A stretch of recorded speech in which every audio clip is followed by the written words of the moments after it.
E antes de encerrar, vamos falar do Dia Nacional do Cerrado, um bioma cheio de peculiaridades, encontrado principalmente na região centro-oeste, mas que ainda é pouco conhecido dos brasileiros. As árvores baixas com os galhos tortos não enganam. Estamos falando do Cerrado. Esse é o segundo maior bioma da América do Sul. Ocupa 22% do território nacional, atrás apenas da Amazônia. Uma natureza cheia de características únicas. Então ele é uma vegetação que é intermediária entre uma vegetação do tipo campo e uma vegetação florestal.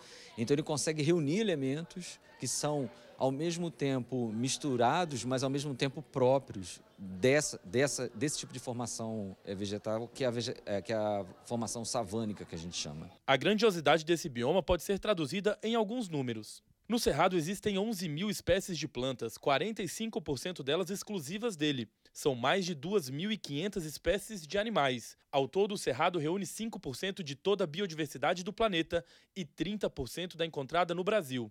Nessa época do ano, quem mora nos estados contemplados pelo Cerrado também é presenteado pelos ipês, árvores que florescem rapidamente e embelezam as ruas da cidade. Espécie, vamos dizer assim, icônica para a nossa região, típica da nossa região.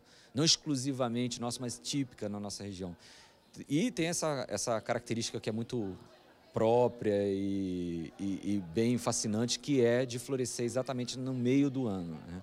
O que muitas pessoas equivocadamente dizem é que o ipê floresce em função da seca, especificamente, ou até já escutei falar do frio, mas o que faz o ipê florescer nessa época do ano é um encurtamento dos dias. Mas uma característica bastante peculiar e que afeta diretamente esse bioma é a seca. E aqui em Brasília, por exemplo, hoje completam 100 dias sem chuva, com a temperatura na casa dos 35 graus. A umidade relativa do ar chegou a 8%, enquanto o ideal seriam 60%.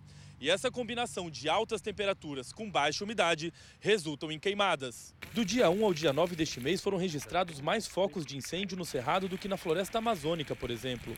De acordo com o Instituto Nacional de Pesquisas Espaciais, o INPE, foram 7.304 focos no Cerrado contra 6.200 na floresta.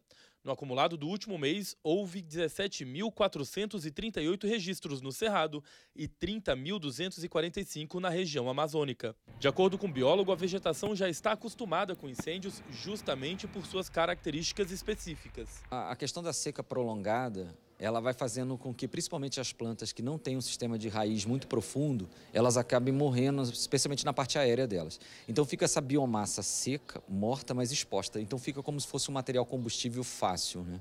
A vegetação, sim, ela está preparada para isso. Qual é o problema? Há uma insistência nesses incêndios. Então o que era esporádico se tornou extremamente ordinário. Então todo santo ano, como se diz, pega fogo. Aí não tem a adaptação vegetal que dê conta disso. Neste Dia Nacional do Cerrado, o que todos esperam é que a natureza ressurja das cinzas sempre que for atingida e floresça cada vez mais bonita.